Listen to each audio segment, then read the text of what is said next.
So your family is coming to visit you in Switzerland. Great.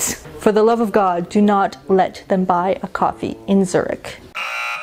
This one purchase becomes the defining event of the entire visit, and you will hear about it for years to come. Did you take them hiking around the awe-inspiring, gravity-defying Matterhorn?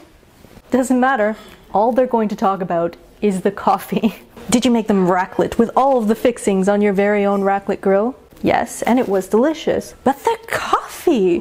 One time, a friend visited who had to have several coffees a day. If I had known about it in advance, I'd have packed a thermos with us before we went out. But, as it was, I had to bow my head in shame as he shelled out 5 francs for a coffee in a paper cup that wasn't even full. The standard coffee in Switzerland is a coffee creme, which is bigger than an espresso, but smaller than a latte. So often you'll end up with a takeaway cup that's just half full.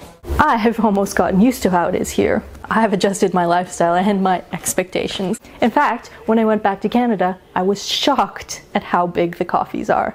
Reverse culture shock. But then I found out while I'd been gone, Tim Hortons had changed all of the sizes, and a medium had become a small, a large had become a medium, and there was something called an extra large with 710 milliliters of coffee in it. And do you know how much almost 3/4 of a liter of coffee costs? $2.19 Canadian dollars. That's about $1.50. Sure, it may be terrible coffee, but per milliliter, that's over 20 times cheaper than a coffee creme. Someone coming from this kind of a country can't deal with the shock that is 120 milliliters of coffee for 5.5 francs. It is a psychological blow. And people will insist upon paying for their own coffee. After you've fed them and housed them in your own apartment, there's no way to leap in front of the bill like you're saving them from a bullet. Sometimes you think it might be better for everybody involved if they never came to visit you at all. So anyway, that's why I invented the coronavirus.